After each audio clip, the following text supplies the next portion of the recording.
কে? আমি রিয়া। গার্লফ্রেন্ড? শুনেন, গার্লফ্রেন্ড হোক আর কাজিন হোক, যা করবেন এই 4 দেয়ালের মাঝখানে করবেন। সিঁড়িতে, বাসার সামনে সিন ক্রিয়েট করা যাবে না। আর একদিন যদি দেখছি, নিজ দায়িত্বে এই বাসা ছেড়ে চলে যাবেন।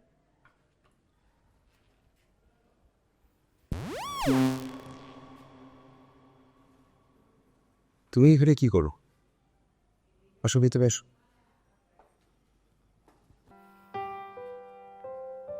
মেয়েটাকে?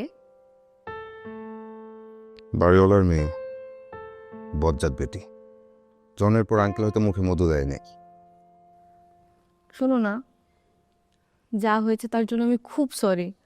সাবির ভাই আমাকে বলেছে আমি চলে যাওয়ার পর তোমার মাথায় সমস্যা দেখা দিয়েছে, সাইকিয়াট্রিস্ট পর্যন্ত দেখাতে হয়েছে। I am sorry. না, এখন সব ঠিকঠাক, কোনো সমস্যা নেই, তোমাকে এসব নিয়ে ভাবতে হবে না। আমি আসলে আগেই আসতে চেয়েছিলাম, কিন্তু সাহস করতে পারছিলাম না। আর তুমি আমার ফোনটাও রিসিভ করছিলে না। তুমি আমাকে ক্ষমা করে দাও প্লিজ। পৃথিবীর সব রং মুছে গেলেও ভালোবাসা মুছে না, স্মৃতিতে থেকে যায়।